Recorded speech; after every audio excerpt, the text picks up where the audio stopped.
عبداللہ بن مسلمہ نے بیان کیا، ان سے امام مالک نے، ان سے زید بن اسلم نے، ان سے ان کے والد نے کہ رسول اللہ صلی اللہ علیہ وسلم ایک سفر میں جا رہے تھے۔ حضرت عمر رضی اللہ عنہ بھی آپ کے ساتھ تھے۔ رات کا وقت تھا۔ حضرت عمر بن خطاب رضی اللہ عنہ نے سوال کیا، لیکن حضور اکرم صلی اللہ علیہ وسلم نے کوئی جواب نہیں دیا۔ پھر انہوں نے سوال کیا اور اس مرتبہ بھی آپ صلی اللہ علیہ وسلم نے جواب نہیں دیا۔ تیسری مرتبہ بھی انہوں نے سوال کیا، لیکن آپ صلی اللہ علیہ وسلم نے جواب نہیں دیا۔ اس پر حضرت عمر رضی اللہ عنہ نے کہا، عمر کی ماں اسے روئے۔ حضرت صلی اللہ علیہ وسلم سے تم نے 3 مرتبہ سوال میں اصرار کیا، لیکن حضرت صلی اللہ علیہ وسلم نے تمہیں کسی مرتبہ جواب نہیں دیا۔ حضرت عمر رضی اللہ عنہ نے بیان کیا کہ پھر میں نے اپنے اونٹ کو حرکت دی اور لوگوں سے آگے بڑھ گیا۔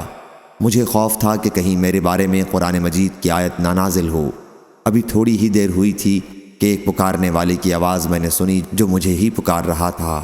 میں نے کہا کہ مجھے تو خوف تھا ہی کہ میرے بارے میں کوئی آیت نہ نازل ہو جائے۔ میں حضرت صلی اللہ علیہ وسلم کی خدمت میں حاضر ہوا اور سلام کیا۔ حضرت صلی اللہ علیہ وسلم نے فرمایا کہ مجھ پر آج رات ایک سورت نازل ہوئی ہے جو مجھے اس ساری کائنات سے زیادہ عزیز ہے جس پر سورج طلوع ہوتا ہے۔ پھر آپ صلی اللہ علیہ وسلم نے سورہ فتح کی تلاوت فرمائی۔ صحیح بخاری حدیث نمبر 4833۔